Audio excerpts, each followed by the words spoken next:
At first glance, some people may think this month of the Mad God looks slightly underwhelming, but in reality, there's a lot of great content, free items, and new mechanics to explore. From casual players all the way to returning veterans, this month of the Mad God has something for you. The first thing to cover is the free pack you get for logging in. It is the first thing you see and even includes a free seasonal vault unlocker. There will be more of these free packs in the future as well, so make sure you at least log in once every week. After claiming, you can then head over and take a look at the free campaign, which includes tons of feed power, another seasonal vault, and even a free character slot. Now, you may also be wondering, what are these blue chests? Well, we'll get to that right after we talk about the calendar. This year's Month of the Mad God calendar is easily the most unique to date.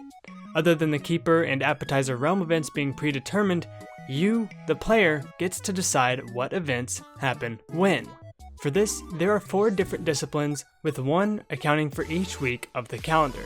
Each discipline hosts unique dungeons, tinker quests, and free items.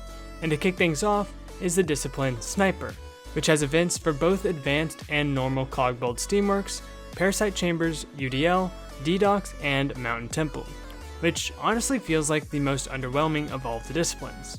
And to be honest, I think that's kind of a good thing, because Month of the Mad God really only feels like it can go up from here. Because after this, by voting on the Realm of the Mad God Discord, it's up to you to choose which discipline comes next. So here's a quick breakdown of the different options. Stalwart, which won the first week of voting and will start on August 8th, will host a Lost Halls chest event, including the Cult, Marble Colossus, and Void, as well as other events in the Ancient Ruins, Toxic Sewers, Tomb of the Ancients, Crawling Depths, and Ocean Trench. Next up is Swiftblade. Swiftblade is my personal favorite and has events for the Moonlight Village, Fungal and Crystal Cavern, Manor of the Immortals, Sulphurous Wetlands, Lair of Draconis, Davy Jones' Locker, and even has the Hidden Interregnum Realm event running.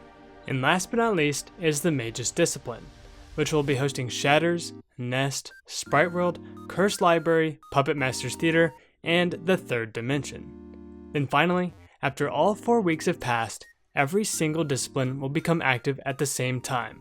Not to mention that if there's a No Runes event for Oryx 3, this will be the time, which is actually hinted at by the Oryx Horde event during that same week. This final week is going to be absolutely nuts. Basically every dungeon you're going to go into is going to be hosting an event of some sort, and the loot you're going to be able to get is going to be insane. Along with the dungeon events, each of these disciplines have special tokens and items that give a great introduction to enchantments and engravings. And this is where the chests I mentioned earlier come into play. But before I tell you about those, please consider liking and subscribing, as it really helps the video perform better and reach more people. Thank you. Those quest chests I showed earlier in the free campaign are called aspirant chests, which hold either engravings or items that allow you to enchant for free. Normally, to engrave an item, you'd need to get an engraving as a drop from an in-game dungeon, or to enchant an item, you'd need to spend dust, which is acquired by completing Exaltation dungeons. With these items, it is completely free and you get to experiment and learn how the enchantment system works. These items in particular are pretty strong overall, but nothing too overpowered on their own. However, once you start to engrave some of these items, as well as get the set bonus from the rings that come with it, these can be very, very strong. If you want more information on what the specific engravings do, there is a link in the description that shows what every engraving does on every item. So, after using this link to figure out my options, I decided that for my Kinsei PPE, I wanted a more defensive build.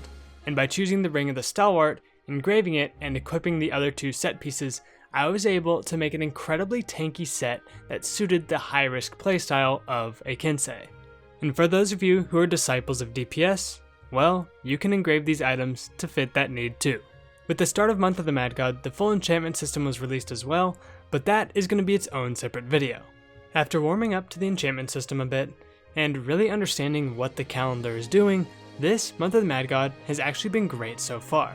To be honest, this is the healthiest the game has felt in a long time. There are many, many old faces returning, and the community and activity is booming just as much as it ever has. In a more recent development, Deca admins are even deciding to host admin arenas on occasion, spawning in enemies in a 100-player battleground where their only goal is to cause chaos. I will be streaming these whenever they happen, and be sure to be on the lookout in the Realm Discord for whenever these get announced. They are a ton of fun, and it is a completely unique experience that I hope everyone gets to try at least once. With that said, if you enjoyed this video, please consider dropping a like, sub, and a comment. I want Realm content to reach as many people as possible, and this is how you can help. And lastly, if you've ever considered making Realm content before, go read the description. I promise it'll be worth it. Thank you all so much for watching, and have a great rest of your day. Peace.